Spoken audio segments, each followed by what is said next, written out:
Welcome to the Nutrition Burnout Podcast, your home for food and body obsession. I'm your host, Christy Brown, founder and creator of Intuitively Strong.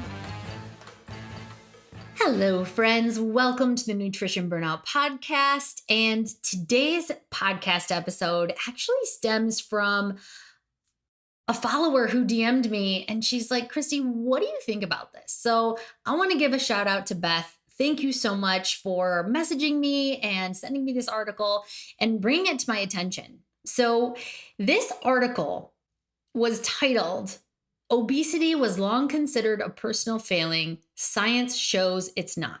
It was from USA Today. And honestly, I read it and we both agreed it needed to be said, but also the article lacked a clear solution. To kind of give you an idea of what the article was about, Beth replied back to me with this. She said, "Thank you so much for looking into it. It feels like the solution implied is to either take drastic measures to change your body. Like the woman presented was a failure for gaining weight after surgery. And she said the message feels like it's saying it's not your fault, but you're basically damaged." And I thought Beth was freaking spot on. And I thought, honestly, that it was a crucial subject to bring into the spotlight. So thank you, Beth. I appreciate you oh so very much. So let's dive into this because there is a lot that goes into this. There is, I think when we talk about it, we have to look at it at different perspectives because I believe wholeheartedly that there is stress to look a certain way in this world, right? That's diet culture. Diet culture in a nutshell is a social aspect or a social cultural stigma that we all have to be skinny, look smaller, look leaner in order to be healthy. That health is a look. It's not how you act or a state of mind. And that is very untrue. This is kind of what we're fighting. I always tell my clients, I'm like, we're the suffragettes in this instance because, you know, our mothers are the people before us, they lived through this. We can break it. So our kids and, you know, future generations can live peacefully from it. So in my mind, it's my job to break this stereotypical cycle. And as a former athlete, as a former bodybuilder, as somebody who was caught in that extreme cycle of diet culture and who bought into it for a very long time, and I think a lot of us are still there through no fault of our own, but it's something that we have to really uproot these very strong roots that have been like instilled within us, you know, since our teenage years. And for some of us, even before that health is not a look.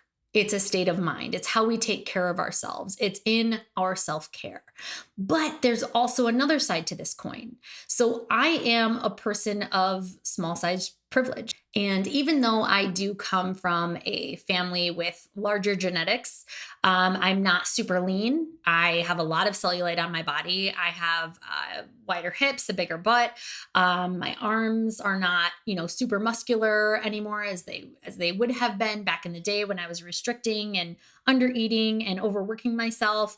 But I am still a person of small size privilege in this world. What I mean by that, and I used to fight this all the time until it clicked. And I'm like, oh my gosh, like that's actually a thing because I never believed it before.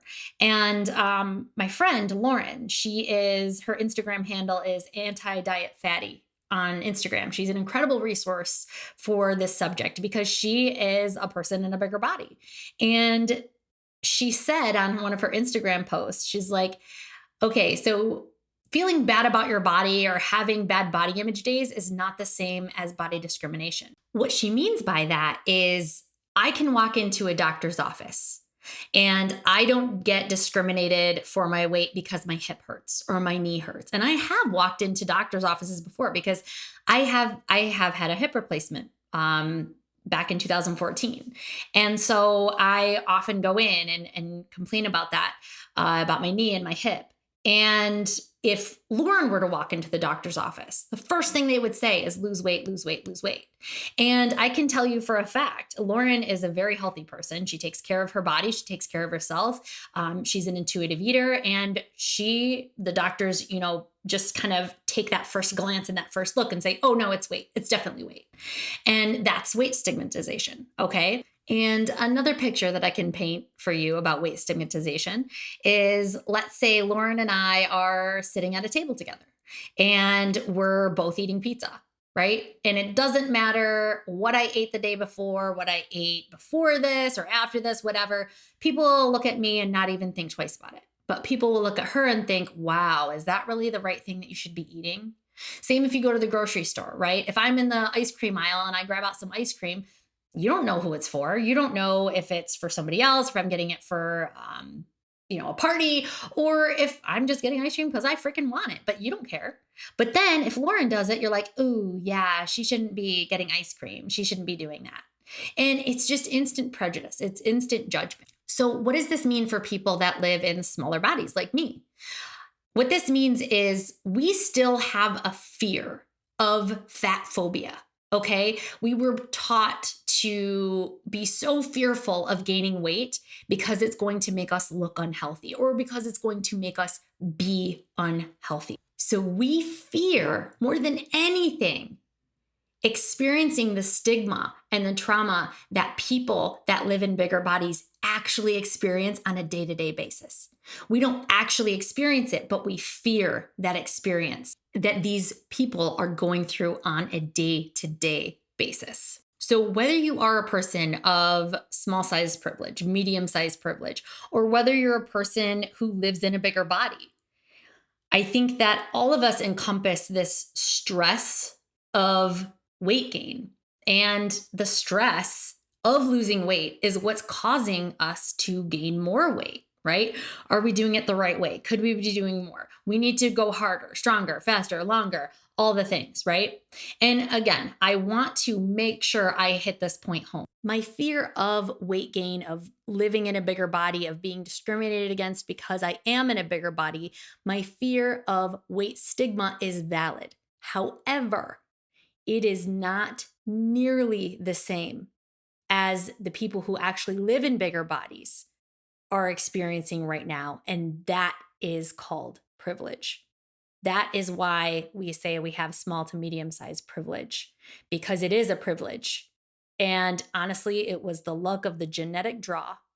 I do believe that the stigma that fat people feel is awful and terrible. And it's something that as people of small and medium sized privilege learn about this, you need to begin advocating for them and advocating it that is not acceptable, that is not okay, that we do not judge a person. Just like I freaking tell my kids, you don't know what that person's been through. You don't know anything about their life, about their body. That lady that's going to go grab ice cream out of there, you don't know if she just lost 100 pounds. You don't know if she just gained 100 pounds. You don't know if she's on medication that's making her gain or lose weight. You don't know if she just lost somebody. You don't know if she's getting it for somebody else. You have no idea. And even if she did just want that ice cream for herself, who are you to tell her that she can't? Because what happens is people that live in bigger bodies experience this discrimination, and that causes stress because now half of these people don't even go into doctors. They might have something wrong, something chronic that they won't go into the doctor's office for because all the doctor is going to do is say, you just need to lose weight. You need to lose weight. So let's dive into this subject, because I know that this hits everybody on a different level and at different levels, okay? I'm not comparing it, saying that this is the same to small people, medium people, larger people. I'm saying that no matter what privilege size you fall into or what size you fall into, you can relate to the stress of losing weight. Okay. And I wanted to bring some enlightenment and a solution to this really multi-layered onion that we call the obesity pandemic, right? Because when you peel back the outer layers of this very diversely faceted subject, you'll discard really thick slabs of BS before you get to the actual heart of the problem. Because I see you. All right. I see you doing your best, trying to make these lasting changes to get healthy. You know, this is going to become a lifestyle, right? But there's something that you haven't quite thought about that's actually holding you back. And there's also a secondary invisible obstacle that's standing in your way as well. And those two things are stress and stigma.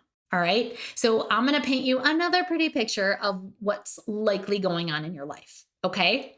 And as for reference, we're going to use an imaginary friend here. Imaginary, yet hella relatable friend. We're going to call her Stella. Okay. Stella. Stella walks into her doctor's office for a physical. The doctor immediately comments on her BMI and weight and tells her to get her weight under control with dieting, right? So she guiltily scrambles her head through all the diets that she's been on and hasn't had success with. Okay. She's got keto, Weight Watchers, Noom, Whole30, the whole gamut. Oh, and don't forget that 15-day cleanse along with $1,100 worth of supplements and powders that tasted like crushed up cardboard boxes. All right. So Stella looks at her doctor with shame as her throat fills up with an really uncomfortable block of fear, regret, and frustration for not sticking to any of these diets in the past. Then she asks her doctor in this super pleading tone, like, what should I do? And at this point, they probably recommend another diet, going on a previous diet, but sticking to it this time, right? And joining a gym and watching portion sizes, like very vague things, or to take a weight loss pill or to do surgery. And our dear Stella leaves feeling broken, okay? She feels defeated and frustrated, and she has no choice but to repeat the dieting cycle and comes back the next year to her appointment having gained even more weight with an even unhealthier relationship with food. So if she even made the appointment at all, because at this point, like we talked about, many people are skipping their annual or crucial appointments because of the number on the scale. So, what doctors aren't understanding in this diet culture infested world is that chronic stress over needing to lose weight is actually what's causing this weight gain cycle to continue and derail our nutrition and fitness venture. So, our stress about losing weight is causing us to gain more weight. And there's new research out there from UCLA that's now recognizing this really strong correlation between stress and obesity. So I like to think of this as a domino effect, right? Think of stress as that first domino that once in motion, it can knock down an entirely new system of dominoes if they lie in its path. And you may feel stressed and find out that you're suddenly breathing faster and noticing a rapidly thumping heart in your chest. And if this is done repeatedly, like, yes, I need to lose weight, you get the stress about it. If done repeatedly or in really continuous patterns like yo-yo dieting, this can send signals to your brain to actually increase inflammation, to prepare your body for battle, or to send spikes of glucose or sugar through your blood to kick on a quick fight or flight response in case you need to go into battle. Right? Because again, our brains are so prehistoric still. Our brains are still thinking that there's a saber-toothed tiger running after us. So, and also just so you know, PS, that sugar injected into your veins is called cortisol. You might have heard that stress causes your body to release cortisol. Well, that's what it is. It's basically sending sugar into your veins or glucose to create adrenaline. And stress triggers that into effect because cortisol is there if there is a saber-toothed tiger running after you. So your brain can't tell the difference between something real or imaginative. So whatever you think in your brain, your body is believing it. And if you believe that you're going to lose friends, get talked about, or never be loved, liked, or accepted for gaining weight, then the stressor you see as unattainable weight loss is now turned into this ferocious tiger running after you to your brain. Right? And for people that do live in bigger bodies, this is something they experience on a daily basis. So think of stress, stress causing cortisol. Think of cortisol as a built-in alarm system, right? This triggers your fight or flight response. And once released, stress, cortisol can result in high blood pressure, headaches, heart problems, diabetes, skin conditions, asthma, arthritis, depression, anxiety, and high blood sugar levels. So your body treats this stress of gaining weight like a tiger running after you.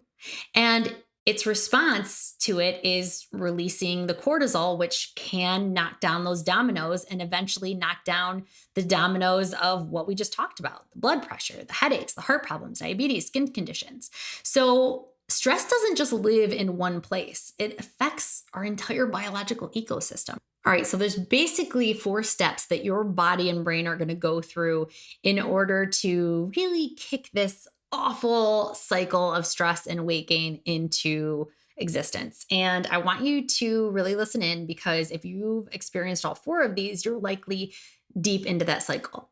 So the first part of it is compliance. So just like, alcohol impairs or turns off our cognitive functions in our brains and filters, so does stress. So just like that tiger, if that tiger were running after you, the last thing you'd be thinking about is if you forgot to shut down the garage, or if that text you sent was a little too assholey. All right. So let's go back to our friend Stella, because I'm going to use her in this really stressful situation of needing to lose weight. All right. So Stella's here. She just came back from the doctor's office. And as her brain is drowning in stress of hopeless weight loss, she can no longer think straight, right? She may get the high of planning her next diet, as we all do, right? We all feel that, yay, I'm planned, I like it, because planning is actually considered a solution in your brain. And that's why we often overstress over things, or we often go into worst case scenario or think things through way too much, or we are like Debbie Downers or worst case scenario people, because planning makes us feel like we're doing something, and it temporarily relieves the stress of our brain because it feels like we're finding a solution. But then her planning gets derailed, right? First week of the diet's always a good one, but then life happens, because diets want you to live in a bubble and not get sick and never go to an event and always prep all your food and never eat anywhere out, right? Because her first event is 8 days into her new diet. And she feels so deprived from her 30-day no sugar challenge that she can't organize her thoughts or manage her emotions in order to eat how she wants to eat to stay compliant. So she just says, F it, and goes into all or nothing mode as she bombs headfirst into the dessert table. All right, so she's trying to stay compliant, but the compliancy leads her into stigma. That's the next one. So she wakes up the next morning to what I like to call the binge hangover and feels awful about not sticking to her plan last night. Now the stress is influencing how she eats today. I've got to be good and eat clean today. No sugar. She runs an extra mile with her already lethargic and stressed body, and her body is sending her signals of muscle tension, but she just ignores it. So then it's like 11 o'clock, 10 o'clock at night, and she wants to get in bed, and she can't, because she's burning the midnight oil, prepping food for her work week. And she is in such need of deep recovery and sleep. But her body is just protesting, like, oh my gosh, I'm in so much pain. I'm so tired. So she drags herself into bed for 3 hours of solid sleep, and then gets up at 4 a.m. for her workout. Then, after the compliance and stigma, she's going to experience biology. All right. Here's what happens next to our poor Stella. Biologically, her body is naturally trying to reach homeostasis, aka restore its balance. Our bodies are always trying to find balance. So whether you put on a diet, it's going to want to try and balance that out. And without fail, it will with time. So her hormones are now so stressed and jacked to the max that she's been running on tiger fuel, fight or flight response, right, for a solid 2 weeks. In response, her body goes into DEFCON 5 mode. I totally made that up. That's not actually a thing. And thinks it's going to starve, and it is on the brink of breaking down. So it's causing her hunger hormone, ghrelin, to make a spotlight appearance, and is also telling her troops to store fat because we might not get enough food in these stressful times. And on top of that, her brain is cranking out reward systems like Oprah, right? You get a donut, you get a donut, and you get a donut. And her dopamine kicks in, and cravings and all the reward systems. You know what, you've been so bad. You need something to feel good, but it needs to be a quick hit. So she turns to food. So because food has always made her feel safe, secure, and loved, that's exactly what she goes to.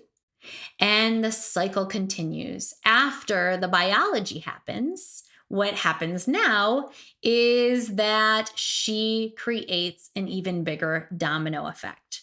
because this has been going on for a long time. She's been yo-yo dieting for a while. This continuous stress loop is leading to uncontrollable blood levels and heart conditions that can further impair her hunger cues and satiation levels.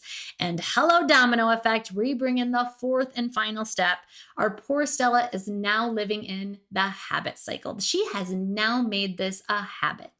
And as she goes back into another diet because she couldn't do that one, travels through this painful loop again and again and again. And she's now concerned that she doesn't know how to eat if she's not on a diet.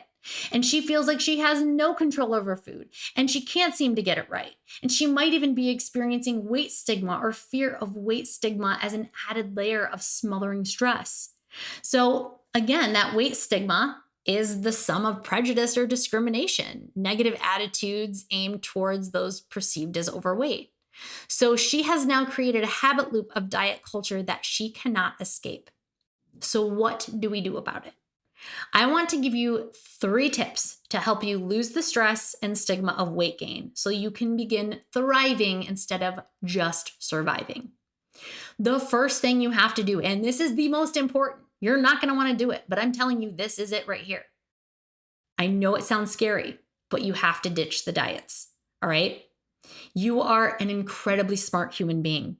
And there's a hefty chance that going on another diet or wellness plan is only going to dig you deeper into restriction and diet obsession.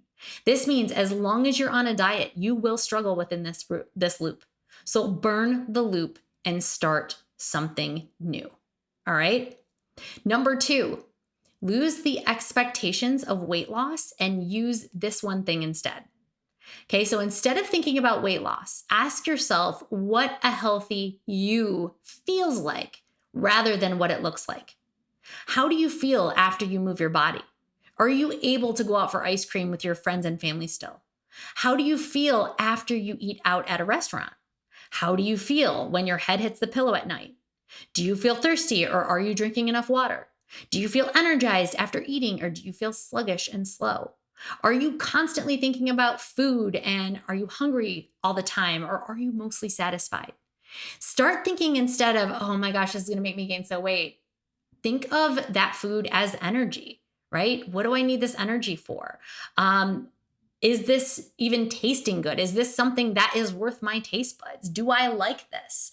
And I want you to really think about like how that food is going to make you feel after you eat it. That will help you figure out how much of it to eat.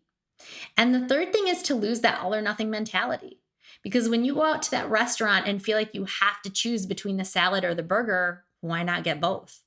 Like if you have a choice between working out, getting sweaty, and having to wash your hair and not doing all of that, why not go for a 15-minute walk with your dog?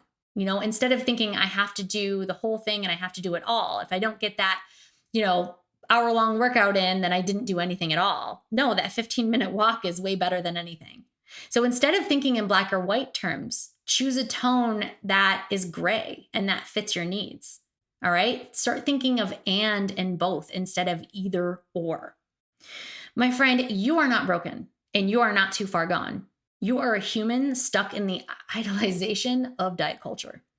And this isn't a quick fix. I'm not going to glamour you into thinking otherwise, but this is something that's firmly rooted within your life.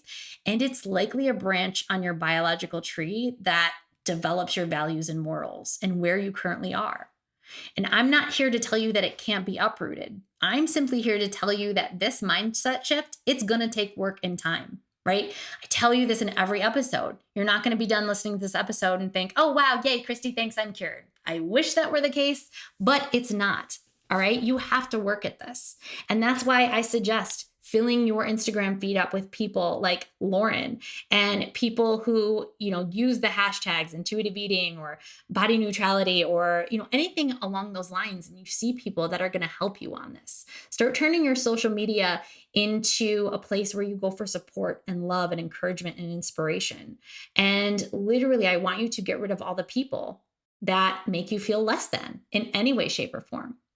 And if you need some more help with this, if you're like, Christy, yes, I get it, but I need a guidance or something. I have a structured program that will take you into this world. And by the end of these 12 weeks, it's in my Courageous Nourisher program that I take you through one-on-one with me, where I literally hold your hand through this process, give you step-by-step weekly guidance where we will literally see each other every single week. And I will help you get through this idolization of diet culture. Okay. So I want you to check out the show notes below. I want you to download your free plate building system if you haven't already. And I want you to schedule a 60-minute end binge eating blueprint call with me. All right. That's your first step. And then we're going to talk our way through this. I'm going to hear your story. I want to hear what you've been through. And from there, I want to help you build out a 5 to 6 step structured plan to help you feel in control around food, to help you build a better body image, to help you get rid of that scale and to focus on health, to help you get to that point to where you're not counting and tracking your life away, to where you're living life and you're not just surviving, but you're thriving. All right, my friends, that is all I have for you today. I hope you enjoyed this episode. And if you could please give it a 5-star review. And what this will do is it will help reach more people. So, and if you do have something that you want talked about on this podcast, like Beth, check me out on Instagram, DM me and say, Christy, I need you to talk about this subject. All right. I'm here for you. I have built this podcast for you. So tell me what you need and I will help you get there. All right, my friends, that is all I have for you today. And until next time, intuitively strong,